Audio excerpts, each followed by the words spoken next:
ऐसे मुझे पता है कि शायद अब तक तुम लोगों ने ये चीज देख ली होगी एंड मे बी इसे मिस नहीं किया होगा एंड अब तो नेटफ्लिक्स पे भी आ चुकी है। सो या बट अगर भाई साहब गलती से भी तुम इसके बारे में नहीं जान रहे हो and you don't know about the things of movie, you don't know about the plot of this movie, so please please bro please have to watch this movie. भाई इस मूवी में जो गूज़बम्स पॉइंट्स आते हैं ना, तुम्हें feel करवा देंगे अपीयरेंस ऑफ विष्णु जी, तुम्हें फील्स करवा देंगे सच्ची भक्ति। प्रहलाद के बारे में हमने बहुत सुना कि किस प्रकार से होलिका जल जाती है, प्रहलाद बच के बाहर निकल आते हैं, बट उस चीज को इस मूवी में देखना माइंड ब्लोइंग चीज। हमारे फिल्म्स के द्वारा ये प्रेजेंट हुई थी, बहुत अच्छा खासा बॉक्स ऑफिस कलेक्शन किया कम बजट के अंदर, बट एनिमेशन के हार्डिंग भाई सैल्यूटेड। लिटरली ये चीजें एनिमेशन फॉर्म में ही संभव है, बट क्या सोचा है भाई, क्या लिखा है और क्या विजन था इनका। और उस विजन उनका मतलब कहते हैं ना कि when your heart is so pure, so all the things happening with you very real and very very best. And वही चीज इस मूवी में देखने को मिला, बहुत रियल, बहुत अमेजिंग, बहुत हार्ट टचिंग एंड या बहुत ज्यादा शानदार। ऐसा अनोखा लाइक चीज देखने को नहीं मिलता बार, तो मैं सच बता रहा हूँ। मूवी का नाम सिंपल सी बात है, अब तक तुम्हें शायद अगर पता चल चुका होगा, दैट्स नेम इज महाअवतार नरसिम्हा, जो कि नरसिंह भगवान ने क्यों अवतार लिया था, मतलब विष्णु जी का जो नरसिंह अवतार था वो क्यों अवतरित हुआ था।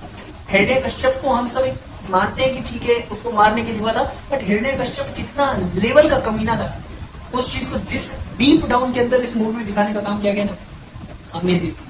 एंड प्रहलाद भाई कितना क्यूटनेस से दिखाने का काम किया गया, मतलब लिटरली यार मन हो रहा था कि भाई ये कमीना इसको कितना क्यों परेशान कर रहा है। इतना प्यारा प्रहलाद बनाया है, इतना सॉफ्ट इतनी सॉफ्टनेस भरी आवाज, इतना सॉफ्टनेस भरा प्रेजेंटेशन ऑफ प्रहलाद। एंड एक सीन आता है जब प्रहलाद और विष्णु भगवान का वो अपीयरेंस होता है, भाई यहाँ से सीना बाहर निकल आता है, ऐसे धक धक करने लगता है, बहुत ज्यादा मजा आता है। एंड लास्ट वाले सीन में जब नरसिंह भगवान की प्रेजेंटेशन होती है, अपीयरेंस होती है, एंड सारे भगवान किस हिसाब से प्रे करते हैं to Prahlad please to be try to calm him, and that's all. जिस हिसाब से वो प्रहलाद का प्यारा सा सहलाना होता है, और उसके बाद भाई मूवी ने ना जो हाइप फील करवाई ना, मैं बाय गॉड कह रहा हूँ, इस मूवी को देखने के 3-4 दिन बाद तक वो चीजें आंखों के सामने घूम रही थी।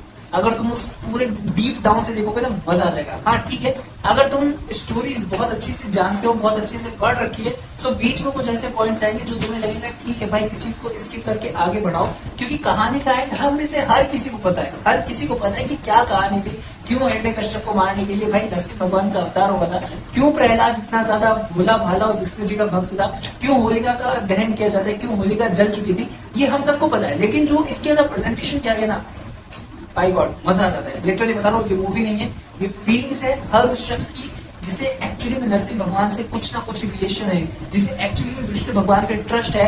एंड भाई हर उस मोमेंट पे जो ये मंत्रास आते हैं, जो बीजेम आती है, देखकर मजा आ जाएगा, गूज़बम्स आ जाएंगे, रोंगटे खड़े हो जाएंगे भाई। हर एक पॉइंट पे बहुत मजा आता है, बहुत शानदार presentation, BGM and that's all, it's great. मैं सच बताऊं तो भाई इस मूवी को मैं 5 स्टार में से 7, 8, 10 हजारों स्टार दे सकता हूँ। लिटरली बहुत ज्यादा अमेजिंग थी, बहुत ज्यादा अच्छी थी, एंड स्पेशली इसको एनिमेटेड फॉर्म में भी इसलिए बनाया गया जिससे हर एक छोटे से छोटा बच्चा उस फील को समझ पाए, उस पॉइंट को समझ पाए, एंड उस चीज को कहीं ना कहीं रिलेट कर पाए, एंड बहुत कम उम्र में एक्चुअली में रियल भक्ति क्या होती है उस चीज को समझ पाए, जो कि एक्चुअली में इन्होंने वो डिलीवर किया, वो प्रेजेंट किया, जिसे देखकर बहुत मजा आया। And you have to watch this movie. तब तक के लिए हर एक